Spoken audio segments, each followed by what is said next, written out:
I think the easiest mistake to make at this stage is hiring the wrong person and then unfortunately not managing them well to develop. Welcome to the Startup CPG podcast. I'm your host, Jessie Freitag. Today is our third episode in the First Hire series, where we talk about making first hires in marketing, finance, sales, and operations. So far, we've covered sales and operations, so be sure to check out those episodes. And today's subject is hiring for marketing. When is it time to hire a full-time marketing person? When and how do you hire a marketing agency? What functions should a first marketing hire cover? Here to help us answer these questions is Vanessa Ting, owner of CPG Growth Partners, where she provides fractional CMO support and general management services. Listen in as Vanessa covers the different considerations and possible paths for a first marketing hire, how to think about hiring for or outsourcing social media and content creation, a framework for building a marketing team, the importance of agency and vendor management skills, how to prepare for your first marketing hire and common pitfalls, and more. Hi, Vanessa. Welcome to the show today. How are you? Hey, Jessie, I'm great. Thanks for having me. Yeah, I am so excited to have you here. And I would love if you could start us off by just telling us a little bit about yourself and about CPG Growth Partners. Sure. Would be happy to. So a little bit about myself. I'm Vanessa Ting, and I have been in the marketing, CPG, and retail world for all of my career. So that's like 20 plus years. But I started out as a market researcher and brand marketer at Neutrogena. And then after business school was actually a buyer at Target for a bit. So I got a real great first look at what happens in retail and what it takes to be successful there. And when I left Target and returned to Los Angeles, where I am originally from, I actually began consulting by accident. People began reaching out to me to chat with me about how to build a brand that will be successful at Target. And, what first was just like fun pro bono consulting, I guess, turned into like advice and strategies that worked. And pretty soon clients or these companies, these founders pretty much convinced me to start my own consulting business. So back in like, I think 2010, 2011-ish at the kind of the boom of digital first brands, that is kind of how I began consulting. So for the last 10 years, I've been a marketing consultant, and I did take one quick step away from it to be CEO of a food company. That was one of my clients that hired me on as CEO. But other than that, I've been in food and beauty my entire life and love every second of it. Awesome. I love that. And so for the most part now, you're providing fractional Chief Marketing Officer, CMO support. Is that right? That's right. Yes. So my company is called CPG Growth Partners, and it's just me.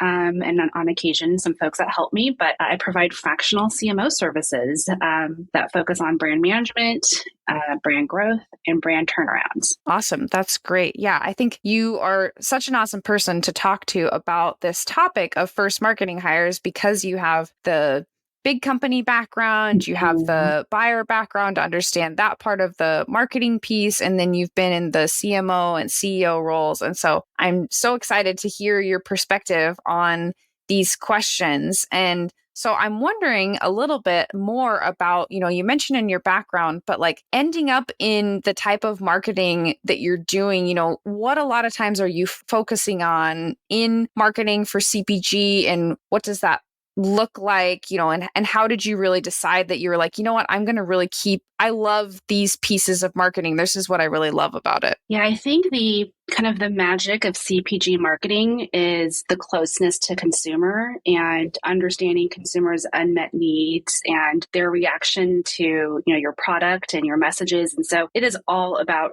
the consumer. And I think, even before I began as a marketer, I always had this like interest in consumer psychology. What makes them buy? Why do they buy? What is the role of brands, right? How do brands get you to buy in a different way than like a private label brand? And so just this kind of curiosity about consumers is kind of what made me interested in marketing. But I also think that has served me well throughout my career as a marketer. When you're kind of in the throes of your marketing job or working with a client and there's so much information coming at you, the best way to really, I think, align your North Star is by taking a step back and asking yourself, how are we serving the the consumer? What do they want from us? What is special about us that we can deliver to this consumer that no one else can? And that really helps kind of provide the guiding light for navigating through like the craziness of any startup and of certainly, startup marketing. Right. Yeah. I'm also curious about your perspective on kind of the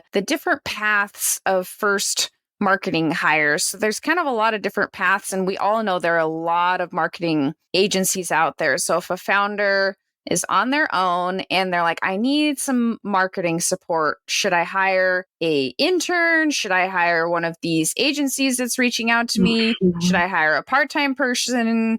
And should I outsource my social media?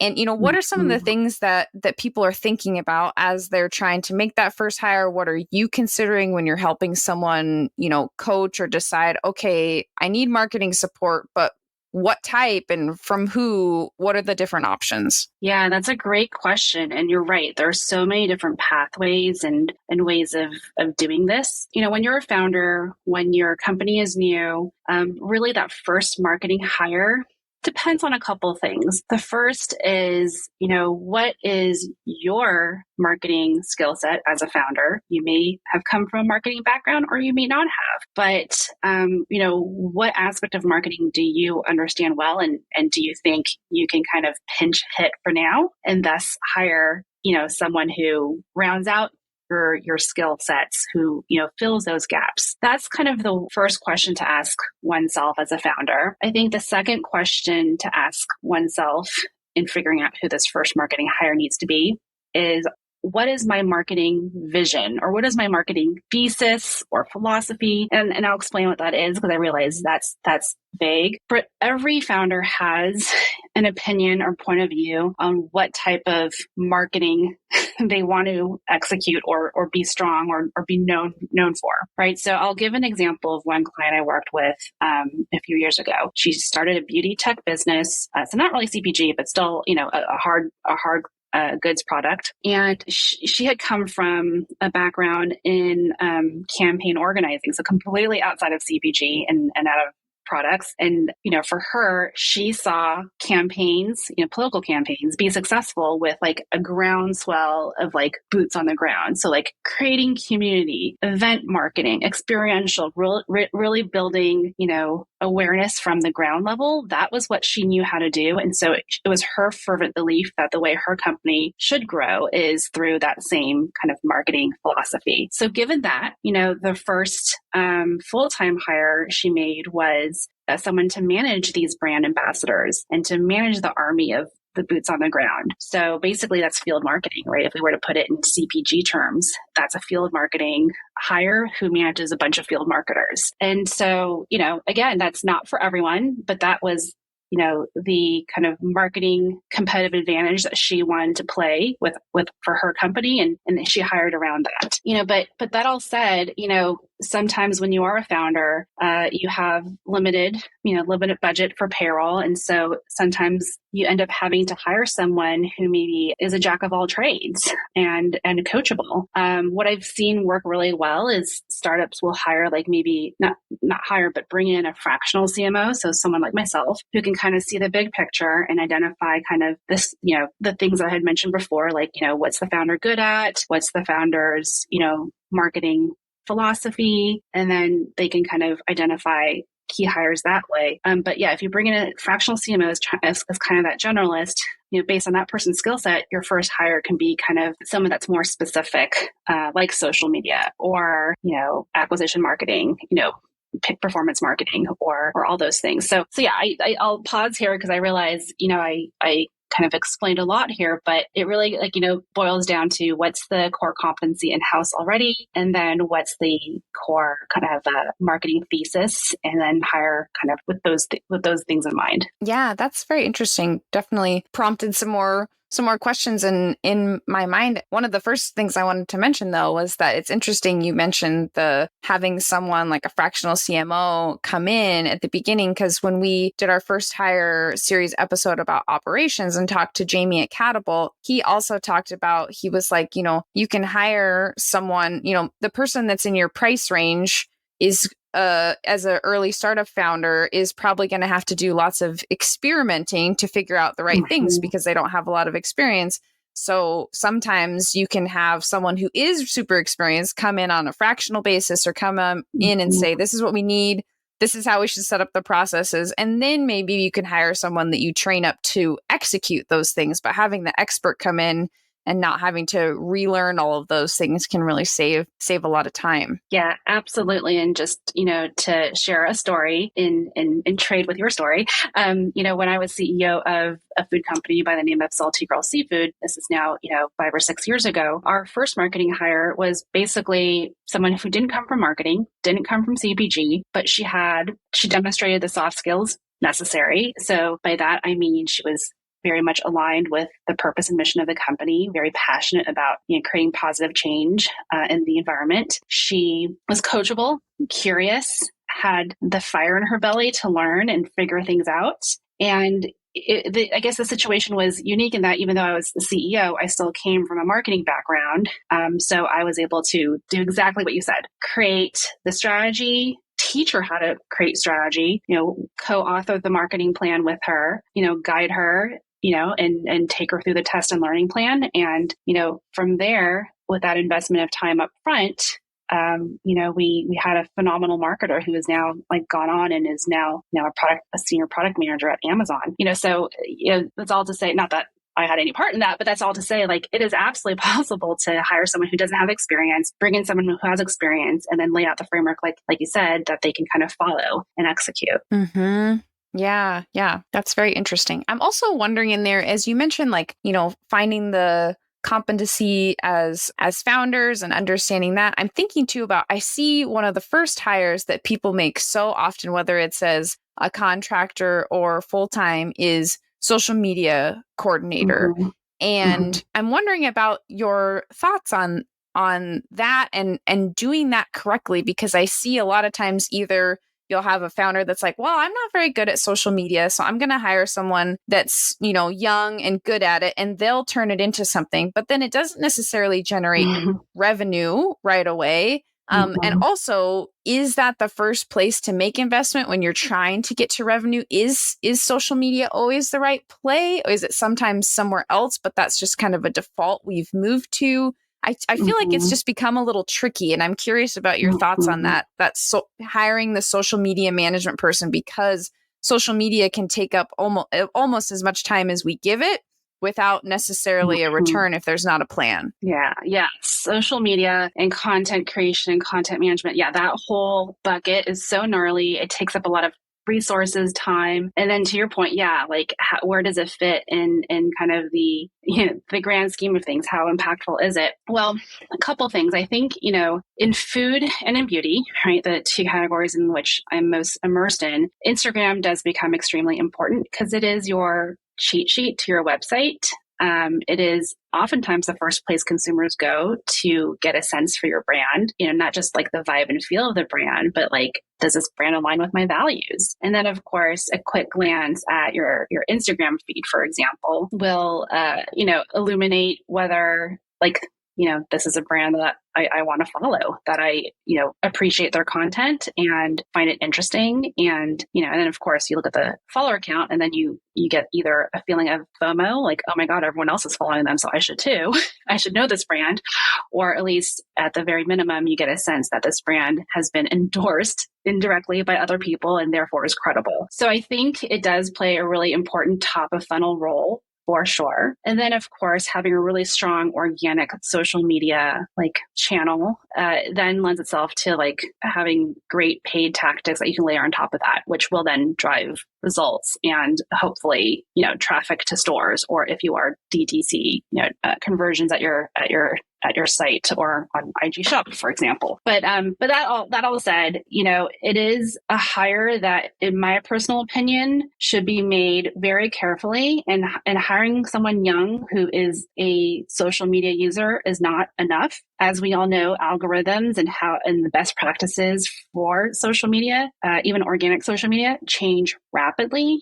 And I'm always an advocate of hiring an agency or hiring someone whose job is to know these platforms in and out and stay on top of the changes and know like what works to drive reach or impressions or follower count, on social. There are many cooks in the kitchen when it comes to social media. So there are probably parts of it that you can divvy up and keep in-house with someone junior. Maybe it's, influencer outreach and management. Maybe it is, doing the scheduling and posting and community management. But oftentimes social media agencies kind of make it affordable to wrap all of those services into one, rather than piecemeal it and have like inconsistency. But your social media channels are only as good as the content you put on it. And content is a whole other spend. And, I can talk about that next, but I'll pause here, in case there's more that you wanted to dig in on with social media. Yeah, that's really interesting. And I think a good point about just hiring someone young that knows that is a social media user isn't always the solution, because there is a lot of complexity, and it's like when you start talking to someone that's really an expert on how the ads work or the algorithms work or the changes that are happening, it's like, oh wow, there's a lot of extensive knowledge and background that goes into mastering this and understanding how it works, and not just taking kind of random throws at the dartboard with your eyes covered. Exactly. And also, one thing I forgot to mention, which is, brand voice also matters. And, if you've got a brand targeting Gen Z, maybe it does work to hire, someone to write captions and do community management and do some of those the more administrative parts of social media, who is in that age group, because they can emulate that voice. But again, that's like the only kind of maybe case I could find for hiring internally. And even then you don't want them doing strategy. You at the very least then bring an agency who can do the strategy sessions with you and kind of set the parameters and set the guardrails for social media, and then let this junior person run with it. That's the only way I see it working. But even then, that's kind of fraught with challenges. Mm-hmm. Yeah. So I'd definitely be curious to hear your thoughts on the content creation piece, and whether that's something that can be part of your first marketing hire, of hiring somebody that really is a utility player and has a lot of skills, or whether that's a good thing to outsource to an agency. I'd love to hear your thoughts. Yeah. So creative is interesting because, back when I started marketing, your creative content was, really like TV ads, print ads. It was, a lot less in terms of like quantity of content. And now, of course, like you've got content just everywhere. So with content, this one's tricky. I recommend like an army of content producers. And so right now what you see many brands doing is, brands who can't afford to have a creative agency constantly churning out content for you will rely on in-house content creation. So again, hiring some young folks who have a natural talent for creating videos and shooting photos. It's oftentimes really just utilizing in-house folks, interns, reaching out, of course, to influencers for UGC for that content, but also looking for content creators who are not influencers, but who just love creating great content. And maybe their feeds don't have, or their accounts don't have tons of followers, but they're able to capture that aesthetic that's important to you and to your brand. Contracting with them to be your content producers is also a viable pathway. But the key, of course, in all of this is to create content under one brand guidelines, right? So it's really important to have like your brand book, your brand style guide, your visual and verbal identity all kind of buttoned up and ready to share with all these different creators, via a brief, but also like you want to give them a kind of an edited down version of your style guide so that they're creating content with cohesion and consistency. And it looks like one brand voice, not, 8 different content creators. But that's where you can get really creative with your resources. Again, you can hire someone in full time to create content, and hopefully they also have some graphic design skills and editing skills. But if not, that's what Canva is for, and Fiverr and all that good stuff. But yeah, no, I think that's where you can really get creative with content creation. And then of course, videos is now an increasingly important format. And so you want to hire folks as well that have a talent for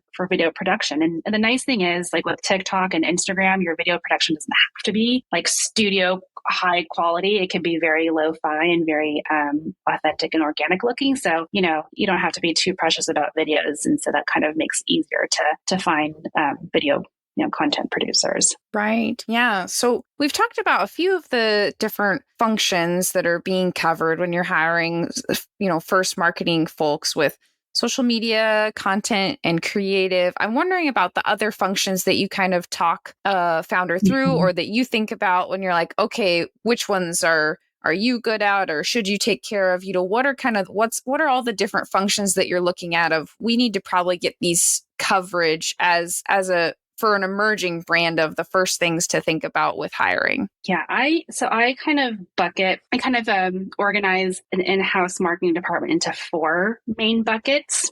So I'll kind of talk about the ones we've already kind of talked about, which is creative, right? Like that's usually, a department and usually is probably the last to hire because you can outsource so readily or like use freelancers. The other 3 would be, number 1 is marketing communications, right? So this is kind of a catch-all for like social media people, someone to manage PR, someone to manage influencers, whoever, that this is the person in charge of basically all copywriting. They're the ones that, think through kind of the activations and the execution of marketing. They manage the content strategy and content calendar. So that's, I think usually kind of the first hire, because so many of those tactics are touch points that happen directly with the consumer. The next bucket would be paid, like acquisition or paid. So if you're a DTC company, it's probably acquisition. If you're a CPG company, it's working probably with like a performance marketer who can help you,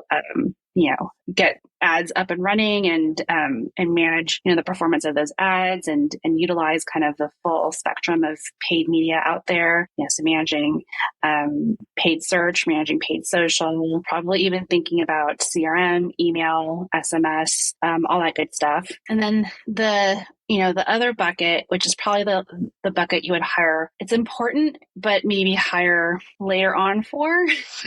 This is a tough one because I think it's so important, but I think it's also a little bit of a luxury. And sometimes, founders can step in this role, but it's what I call like the brand management role, right? And so brand management is a role that's more common in CPG, especially in the big CPG companies. But this is kind of like the brand strategy person. So they're thinking about the full funnel, like what's the full marketing funnel look like? What are the different marketing levers that make best sense for us to utilize? They're the ones probably doing the consumer research to validate what that marketing funnel should look like and understand the consumer's path to purchase and kind of aligning the company's marketing tactics around that. They're probably also the ones who are thinking about what's happening in retail.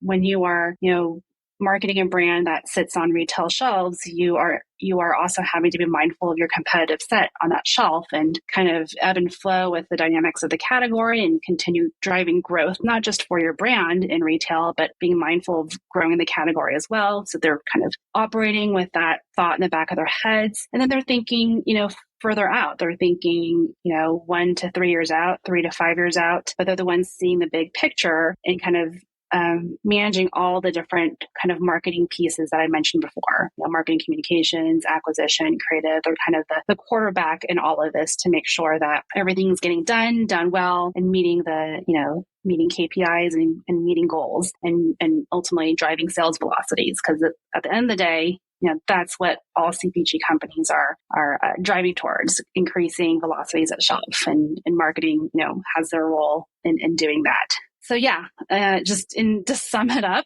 4 main roles: brand management, marketing communications, paid performance and acquisition, and creative. Those are the 4 kind of folks that you want to have in-house as you build a marketing team. And you can use freelancers and agencies to kind of supplement those key areas as you grow. Right. Yeah, that's helpful to have those buckets. I'm also wondering about, as you mentioned, if you're using a couple of freelancers or a couple agencies, but then you're also hiring an employee as you're deciding, managing vendors and contractors external to your company involves a lot of project management expertise Mhm. or just an understanding of vendor management is a whole thing versus hiring someone that is actually doing a lot of these marketing tasks, or the person may have to do a mix. I'm wondering if, how you think about that of the marketing skill of the vendor management part versus the Mhm. skills of actually doing it, and how you think about that in the first couple of hires.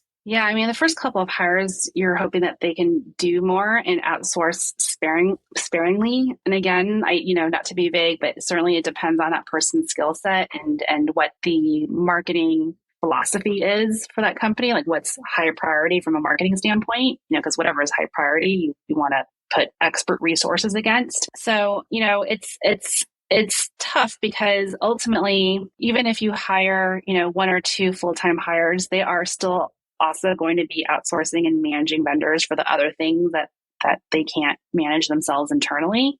So, back to what you're saying, even for your first few hires, even if you don't think that you need outside help, you will, and it'll be important for those first couple hires to have really strong vendor management skills and agency management skills. I've seen brilliant, great marketers who can't manage agencies. It is a really important skill set, and it's not just the ability to brief them and understand what they're doing, but it's that fine balance between pushing them and rewarding them, but and collaborating, but letting them be thought partners. It is very much a dance. And I think the most important thing in managing vendors is being very clear with your expectations, align on KPIs and goals in advance, have periodic check-ins, be firm when you need to, but still be kind. Don't always be nice, because being nice is even being firm is nice. You're being kind to them by being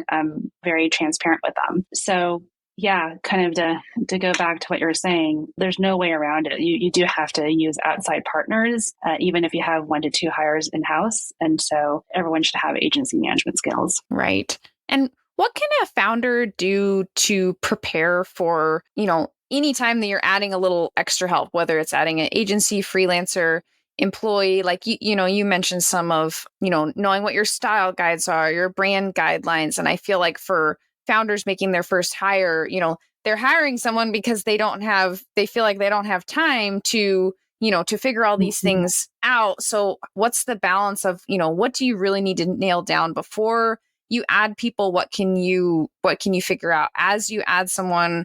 And then do you need to, you can spend thousands and thousands of dollars on developing, certain marketing materials. Do you need to do that? What's really the core come down to that you need to have done before you start bringing on more people? And you don't want your brand to just kind of morph into something new without you being intentional about it. Mm-hmm. Yeah, that's a great question. I mean, I do think that a founder who doesn't have marketing experience needs to have a fractional CMO early on. How early? Once you have a product prototype, I think it is worth having a fractional CMO to help ensure product market fit and using consumers and, to kind of understand product market fit and understand key messages and, key purchase drivers and, which of consumers' unmet needs is this product meeting? And then at the same time, as you're kind of achieving product market fit, you probably want to have the CMO come in and do an audit of your brand. Usually, founders will have already a vision of their brand in their head. They'll hire a designer to put together a logo and a website, but oftentimes that's not enough. And at a certain point, you need a fractional CMO to come in and actually make sure a rigorous brand has been created as a strong foundation for all the future hires and all the future marketing activations that are going to to come. So yeah, like, do we have a differentiated brand? Do we have a clear sense of who our consumer target is from a demographic and psychographic standpoint? Do we understand the entire marketplace and kind of the white space we exist in? Do we understand how to talk about our brand benefits, our brand reason to believe, the problem we solve for consumers? So a lot of these things sometimes are in the head of the founder, but they have not been extracted and codified on paper. And I think that process of codifying is extremely important. And then making sure that kind of those words, the brand strategy, if you will, match up with the brand visuals, the visual identity. Sometimes there's a mismatch, but really it's doing that initial brand strategy, brand development process that is really important to do as early as possible. Because once you start selling in market, especially with packaging and retail supply chains, it becomes a nightmare having to do packaging changes. And you just rather just do all that up front, because you're going to get more and more busy as the days and weeks and go by as you grow. And it's really hard to step back mid marathon to do this exercise. So it's great to do it like at the start, after you've kind of achieved product market fit with your MVP, your minimum viable product. That is where you probably want to bring in a fractional chief marketing officer to help with that. And oftentimes they'll have to bring in either a small agency, or probably, they should bring in a small agency to help with that.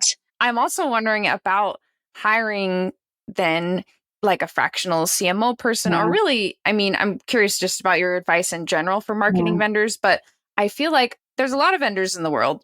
And then there's just so many marketing vendors, and there's so many people. I think if once you have marketing in your title on LinkedIn or whatever, the amount of outreach you get in a day of saying, hey, we'll revolutionize your marketing, or you need a strategy or whatever. And it's very overwhelming. And then also when you're interviewing agencies and you're seeing you're seeing the proposals, you're seeing the dollar amounts, it might be a lot. Might feel like a big investment and a big commitment. Are you ready for it? And so, how do you think about evaluating who is the right partner?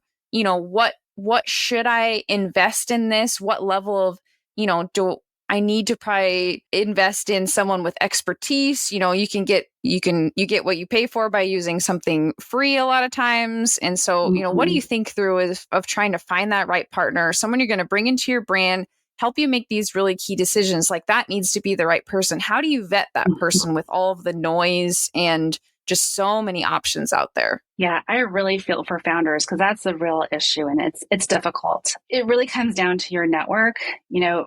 Oftentimes it's relying upon other co-founders or other founders that are in your industry for referrals and recommendations. Your investors, especially if you are a portfolio company for a CPG like VC company, they'll oftentimes have referrals and recommendations. But yeah, I'd be hard pressed to do anything to work with anyone who hasn't been recommended to me by someone else. And even if they're recommended to you, you still need to do your diligence and do reference checks. But I think you're right. There's so much out there, and it's really hard to parse out who is good and who is not good. Recommendations are important.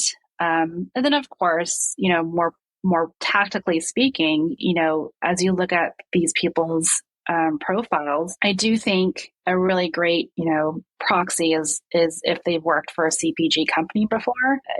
Again, CPG marketing is its own beast and animal. It's different than marketing for many other categories, different from just even like DTC marketing. And so someone who understands the CPG space, I think, and comes from it, I think is a good proxy. But still, that's not enough. There's more that you need to know about their abilities, and even being a consultant takes a certain skill set. You could have just rolled off, $8 billion brand at, a big CPG company as a senior brand manager. But if you don't know how to consult and how to work with founders and how to, work with incomplete or imperfect information, you're not going to be a valuable asset to that founder. So, and when you work with, a fractional CMO, right? So first you're going to get your referrals from other founders and investors on who a good, fractional CMO is. Once you find that fractional CMO, they will have a network of marketing tacticians and other marketing kind of specialists out there that they've worked with before, or that they know of from other CMO, fractional CMOs. Like, in fact, just, as a tangent, there are probably 4 or 5 different CPG fractional CMOs, just like myself, that I'm in constant communication with. Not only because these are colleagues and friends that I may have worked with in the past, but also we're constantly referring business to one another and constantly referring vendors, right? There are many kind of, Google spreadsheets out there where several of us collaborate on agency partners and consultants and kind of like keep our own reviews. And so, your CMO will come with a wealth of folks and a network that can, that is vetted, but still, like, you still want to, interview multiple agencies and partners, and not just, take anyone's recommendation for it. But that's some of the ways in which you can mitigate your risks. Mm-hmm. Yeah.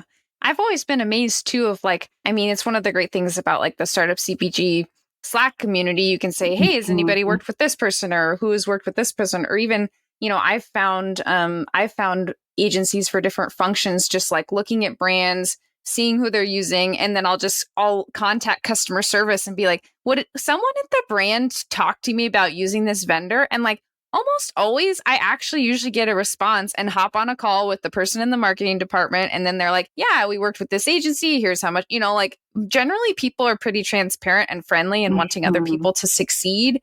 And so it always seems like almost a kind of an untapped resource a lot of times when finding a new marketing, partner, especially someone important like a fractional CMO, just call up other people and chat with them. At least in my experience, that, a lot of times everybody wants everybody to win generally, and they'll just tell you, yeah, this person was great. Here's what we learned. Here's what to look out for. And can be a pretty open conversation. Absolutely. Like, the startup CPG Slack network is incredible. Like, it's constantly like, I'm constantly getting dings from how active it is. And I have, used it before to search for folks. Like, I may not talk much in that Slack channel, but I'm scrolling and looking for recommendations there as well. Not just agency partners and vendors, but even, new like technologies and softwares and it's so invaluable to be part of a network of founders. And you're right. Founders want to share and help one another. It is, when I was a CEO, that is who I leaned on most, my peer network, to navigate through lots of things. Right. Yeah. And you mentioned a little bit back about how CPG marketing is kind of its own special type of category, especially with retail and driving velocity at retail. And I'm wondering, what are some of the things also you think about related to CPG marketing and in the first few hires, things that you're going to need to cover if you're in stores and you're trying to drive velocity? And what do oftentimes you see people, maybe not think about soon enough in that area? Yeah, great question. Because even though, people's inclination is to make their first hire like a social media person or something like that, oftentimes bottom funnel marketing tactics is really where you want to also invest a lot of energy and time for retail. So like shopper marketing, right? So that's everything from like, I bought a coupons to, figuring out like which retailer programs to opt into to, all sorts of stuff, like, demos and all that stuff, like managing all that. That is a huge part of,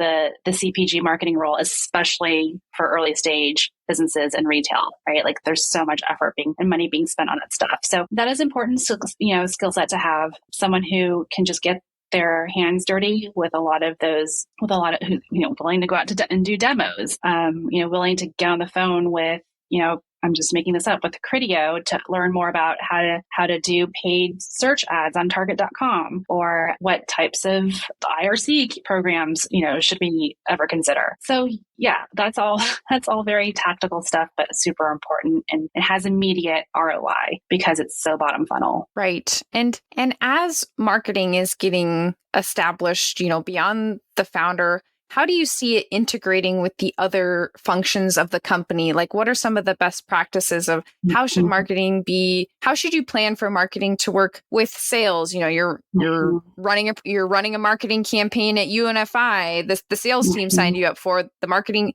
how does that work together? How does it, operations, how do they all work together? Any best practices for making sure that marketing stays integrated with the whole team? Yeah, really great question. It's so important for marketing to be plugged in with all these other functions. Obviously, sales is your closest ally and partner. There's so much information you need from them about account performance and about account needs, buyer feedback. And then, like you said, like they'll sign us up for promotions and we got to help amplify those promotions and support them. And then conversely, sales needs to know from marketing, like what are the upcoming brand marketing plans? Like what are the things that you guys are going to be doing that might drive tons of store traffic and a lift in sales? Because the sales team needs to, of course, let the retailers know to make sure inventory is in place. But to your point about even ops, then we also need to make sure ops is aware so that demand planning is in sync with marketing plans. That if, 5 months from now, we've got a huge heavy up marketing campaign happening, that they're building the right amount of inventory and can react to, increased POs from retailers. So absolutely, it's important to be in communication with sales when you are on the marketing team, but then now you're seeing the impact of marketing on demand and thus supply. And so then, it's really great to be in close contact with ops. Right. Yeah. And then are there any common mistakes that you see in these first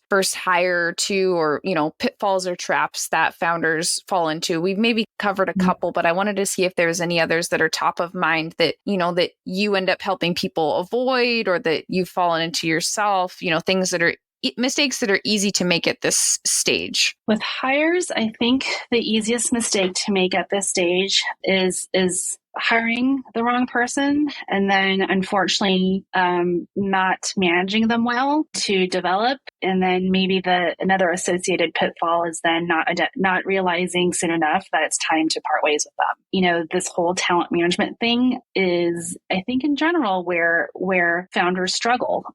Some founders have management experience from their previous professional lives. Other founders don't. And really, ultimately, the success of your startup is contingent upon how well your talent performs. And, and finding the right fit is really hard for a startup. It's not just the soft skills that you need to have in a startup, but also you need to be a jack of all trades and learn quickly. And,